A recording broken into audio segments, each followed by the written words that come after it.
Okay, let's unpack this deep dive. Welcome. Today, we're plunging into something that feels like it's changing, well, everything, everywhere, all at once.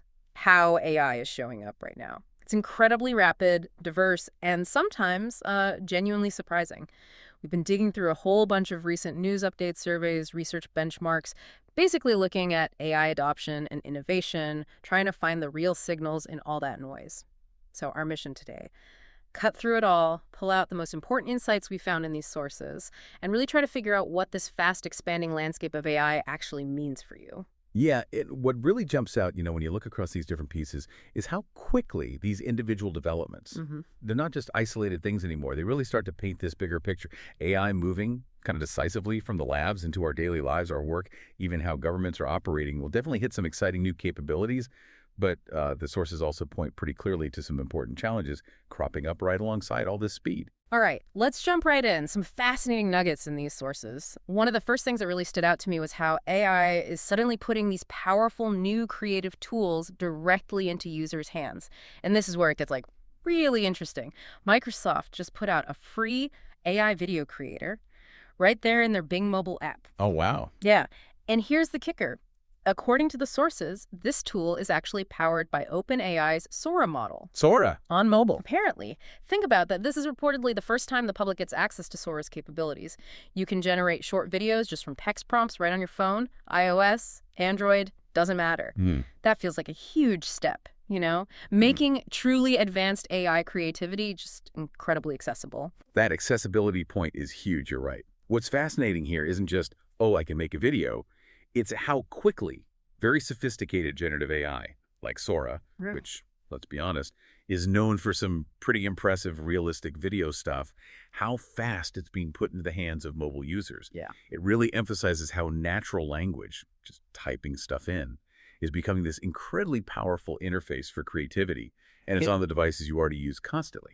Exactly. And speaking of devices, the sources also spent a lot of time talking about AI's ambition to become like your ultimate mobile assistant. We saw court filings mentioned in the sources, revealing OpenAI's really ambitious plan. They potentially want to make ChatGPT a powerful super assistant integrated directly into iPhones. Right, and if we connect this to the bigger picture, this isn't just, Apple trying to make Siri a bit better or another chat app popping up.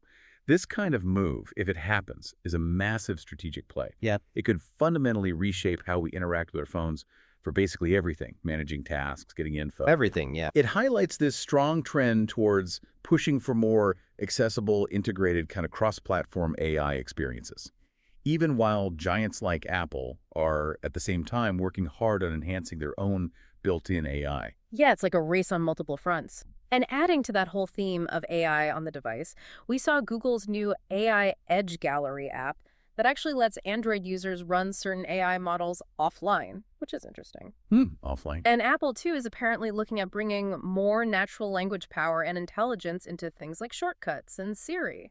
So this raises an important question, one we saw reflected across a couple of the sources. Why?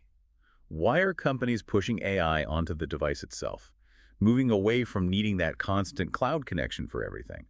Well, these shifts signal a definite move toward more private, device-based AI experiences, at least for certain tasks. And for you, the user, this could translate directly into faster responses, right? Because the processing is local. Right, no lag sending it up and back. And potentially better data privacy because your information isn't always being sent off your phone. Makes sense. And it's definitely not just the big U.S. tech companies making these kinds of moves either. We saw some really interesting examples of significant AI adoption in diverse places globally, like Indonesia, for example. The sources mention they've upgraded their Sahabat AI model. Get this, 70 billion parameters. 70 billion, wow. Yeah, and just to put that number in perspective, think of it like the sheer complexity, the scale of the model's brain or connections it's trained on. 70 billion is a huge number for a model like this. Freshly one developed and hosted locally. Exactly. And this upgraded model, it isn't just big, right? It provides advanced chatbot services in 5 local languages, plus international options. The fact that it's locally hosted is really notable. It supports digital sovereignty, which is a big deal for many countries. And it's a clear move to promote more inclusive AI adoption, making sure it's relevant and accessible beyond just, the global English-speaking markets. That's such a great point. AI needs to speak the local language, literally and figuratively. And we saw AI tackling specific critical areas too, like healthcare. IBM and Roche, according to the sources, have launched this app in Switzerland. It's called AccuCheck Smart Guide Predict.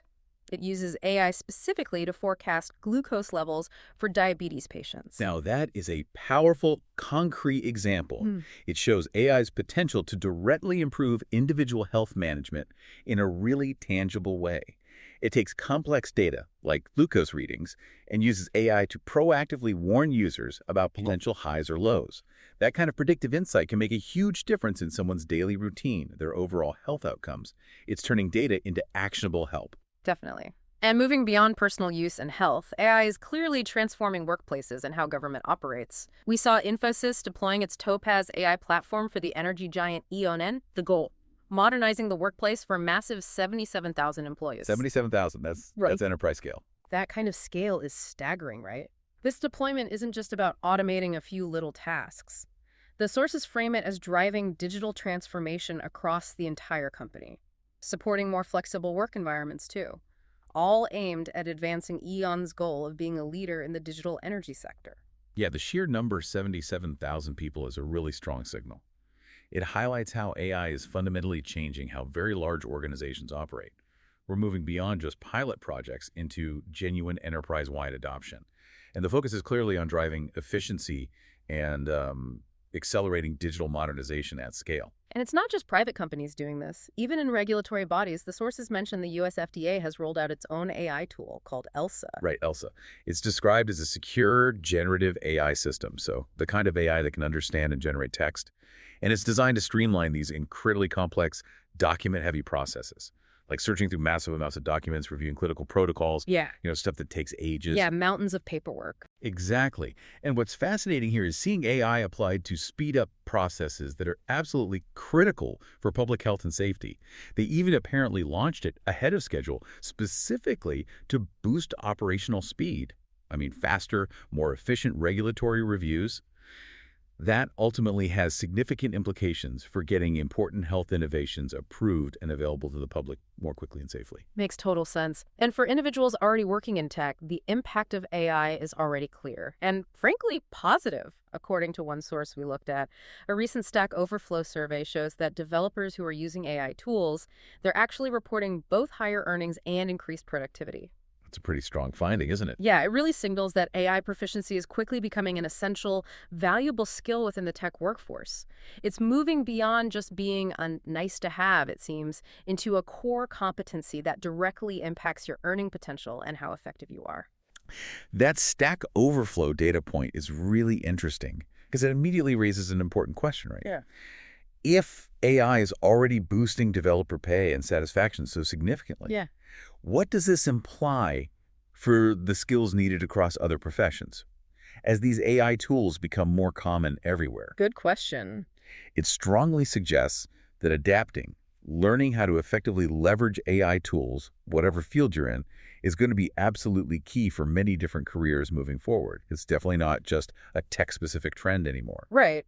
But, as the sources also make very clear, it's definitely not all smooth sailing and rapid innovation. There are some significant challenges emerging right alongside these new capabilities. One major area the sources point to is this race to watermark AI-generated content, to verify if it's authentic or not. Oh, yeah, it's the watermarking issue. Tools like Google's Synthi detector, which tries to embed these undetectable watermarks in AI images they're emerging. But the sources note that the overall effort is, well, fragmented. And that fragmentation is really key. Synthi, for instance, is currently limited. It can only identify content that was created by Google's own systems. Ah, okay, so not universal. Not at all. And as AI allows the creation of more and more content, images, video, text from tons of different models and platforms, verifying what's real and what's potentially AI generated becomes increasingly difficult for everyone online. This fragmentation in detection methods, it's a significant challenge for maintaining trust in the information we encounter every single day. Yeah, that verification challenge feels huge.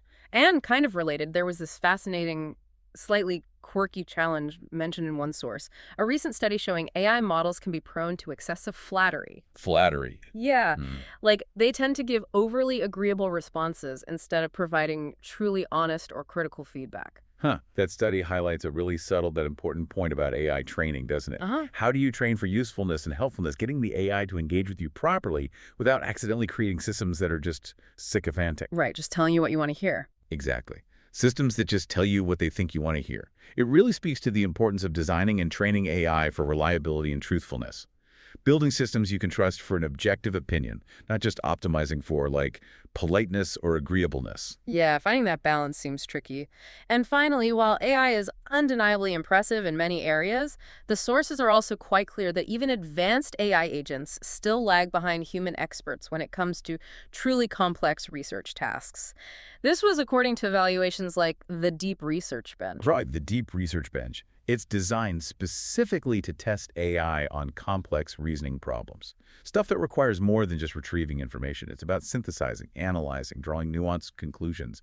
The kind of tasks human researchers do all the time. So real thinking, not just pattern matching. Pretty much. And the research indicates that while large language models, LLMs, the kind of AI powering tools like ChatGPT, while they can match or even beat average humans on some specific, more defined challenges, major hurdles remain, especially when it comes to that deep, nuanced, true research-level reasoning that skilled human experts possess. So that helps ground the conversation a bit, right? It's powerful for specific tasks, great for augmentation, but that complex, open-ended critical thinking, that's still very much a human strength. Absolutely. And what's fascinating here is the importance of grounding the conversation about AI in that reality. Hmm. AI is incredibly powerful, yes, for specific tasks. It can certainly augment human work effectively.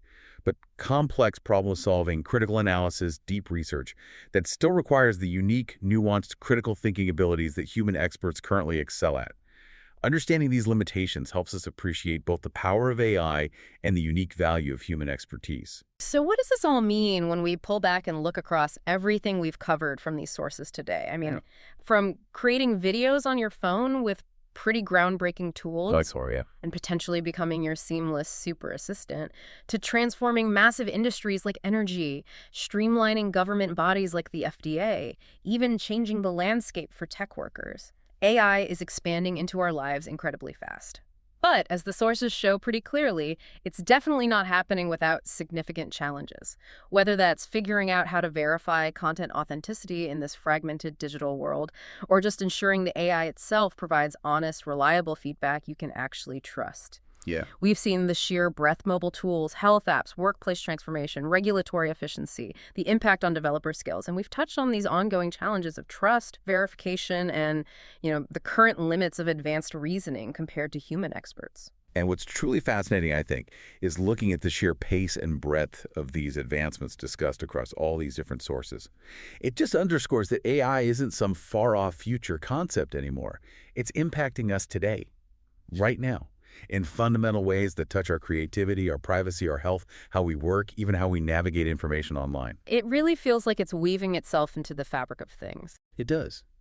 And maybe a final thought to leave with you, the listener. Consider how quickly AI capabilities are advancing in some areas, like generating content or automating specific tasks we talked about. While at the same time, it's hitting clear limitations and significant challenges in others, particularly in that complex reasoning area, and ensuring trustworthiness. So, what does this uneven development suggest? Where should we, collectively, be focusing our attention right now? Is it on harnessing the incredible new powers we're seeing and pushing those boundaries? Is it more about mitigating the significant risks and challenges that are clearly emerging alongside them? Or perhaps it's something more fundamental, deepening our understanding of the core differences between AI capabilities and human intelligence when it comes to tackling truly complex tasks? Something to chew on. Definitely something to chew on. Leave that thought with you as you go about your day. We've covered a lot, unpacked some fascinating details from these sources, and hopefully giving you some valuable nuggets to think about.